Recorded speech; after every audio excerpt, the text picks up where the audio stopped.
Hi guys, I'm back with my second video, hopefully much improved. Just trying a few things as I go along, just wanted to get the first video out there, otherwise I knew I would have just let it go forever and would never have got to that stage. I would have just said, oh, I'm going to make a video and never got around to it. So all the editing, banners, things like that's going to come with time, but I'm very unexperienced at all this, so it's just a case of picking it up as I go along, so you'll have to bear with me on that one. So I'm just going to do a simple unboxing. I just got this kit through the door today. I'll do an unboxing and a review of the sprues and instructions and see what's in front of us. It's just a little 1/72 IBG models Toldi 2 Hungarian light tank. As you can see, it was a $5 plus postage from eBay. It was a little bidding thing, no one else seemed to be interested in it, but I quite like these little quirky vehicles and not seen around that often. This is a copy of a license built production of a Swedish Landsverk L60. So it's a nice little tank for a light tank. They used it in frontline battles to start with against the Yugoslavians, and it fared fairly well. And then they used it against the Russians, and it didn't do so well, as you can imagine. So it kind of got a bit relegated to more reconnaissance and the like. So yeah, it's torsion bar suspension, so it'll be dead easy to put that together. So we'll have a wee look inside the box. I'll have to show you around. I'll maybe just freeze that on there for a second. You can have a little read at that if you're so inclined. So you can pause that if you want to really read that in ahead. It just tells you about the variants. It doesn't really single out much about this particular variant. So, and also the box art's really quite tidy. Really good job IBG have done of that. It probably won't be the first time I've bought a kit on the box art alone and then been bitterly disappointed by the contents. To me, a crusader. I'm looking at you. I'm sure you guys have all had that experience. You can maybe drop that in the comments if there's been anything you've just bought on the box art. I think it's an interesting topic. I think it does sell kits. I think it's probably got me a few times and they've been swiftly put back on eBay. But I try to read as many reviews and stuff as I can sometimes. But sometimes you just see something coming up on eBay and you just go, yeah, why not? And that was pretty much what I did with this one. So hopefully I'm not too saddened by what's inside the box. So I'll open up the sprues and we'll get a good look at them anyway. So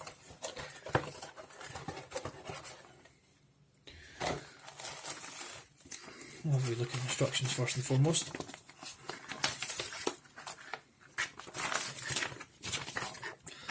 It's always kind of sad when they don't provide the colour and marking options in colour. I just think that it would just be so much better if they could just print that in colour. Because I mean, that's a tritonal camouflage that's on the box, which is a nice little design. I've noticed something a little bit strange though. On the box art, it's got this sort of Balkenkreuz Hungarian marking, and I'm not sure if that's late or early war. And then on this marking sheet, it shows you the one with the red around it. I'm not sure which is early war and late war. Maybe you guys can tell me. I think, if I had to guess, I would say that was more late war with the black around it as opposed to the red. Because the only reason why I'm saying that is because I think I've seen that on the box art for the Tash by Hobby Boss, and that's the only reason I'm going with it. No other factual knowledge towards that. So you can take that one or leave it. So the instructions, it's in Polish and English.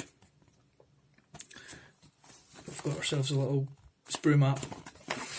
And there doesn't really look to be much in the kit at all. Starting off with the road wheels as usual, multi-piece hull. And what else have we got? Sorry about the bump on the camera there, guys. Let's try to get an angle good enough for you. Exhaust setup. Get onto the underside. Is it exhaust covers? What is that? Engine vent grills? Possibly. Let me have a look at the sprues and see. Front armour plate, wheels going on the vehicle now. Lincoln length tracks, which look tiny. So that'll be the most awkward part of the kit. We'd probably assemble them and then take them off the kit to paint. Or you could paint them all on the sprues, but I don't like doing that because then you've got to worry about the glue contact points. So that can be a bit of a pain. Step 8, again, another side of the tracks. All the tools and stuff, again, probably leave them off for painting. Some of the engine vents, stowage bins, stuff like that. Step 10 goes onto the turret. Oh, not many pieces to that at all. And yep, final tool assembly and another stowage bin, put all the hull and stuff together. So what's this? This is Toldi 2 from 1st Reconnaissance Battalion. Interesting. And the other one is the 3rd Tank Regiment, and that's just in an olive green overall colour. Although it looks yellow in the instructions, something makes me think it's yellow, I don't know why. So yeah, that's that. So I'll get the bags opened up now with these. Oh, the decals actually. The decals look really good. Tiny little numbers. Whether those are serial numbers for the actual tanks. Lots of symbols. Look really well printed actually. Printed by Tech-Mod, so yeah, they will be good. I've used their decals before.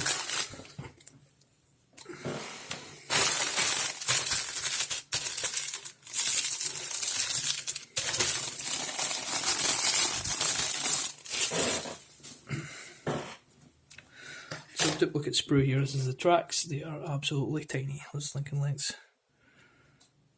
2 contact points on the individuals. Lots of contact points on the other ones, but I mean, free of flash. The wheels look really nice. If you can see them, this will zoom in probably.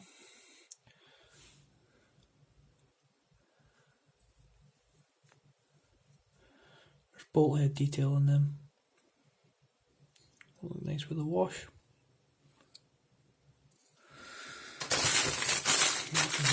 Silver bag.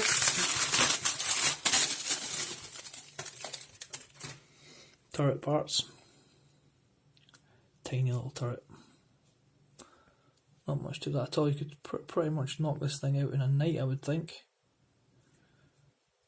The gun barrel could do with being improved. That's probably the weakest part of the kit so far. Drilled out anyway, at the bare minimum, I would say. In fact, I think there's 2 gun barrels. I think that was maybe the 20mm gun and this is the 40mm gun, but same idea, it's drilled out.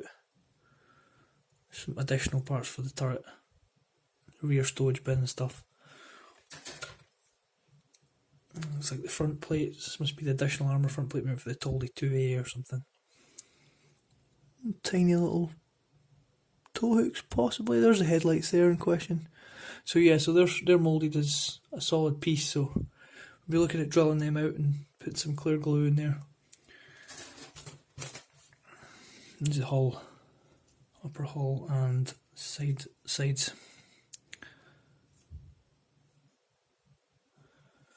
Really nice mouldings.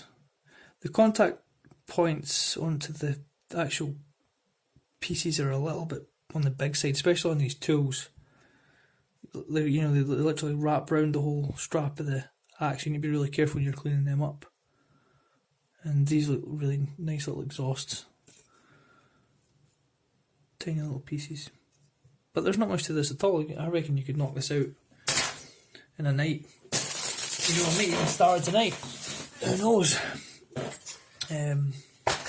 So yeah, I think that'll pretty much wrap that up just now. I'm not going to drag this on too long, but my next video will probably be a rust tutorial for exhausts and maybe do individual tracks, you know, the ones that are stored on the side of the vehicle and stuff like that. It's kind of similar technique, works on both, just slightly different tones.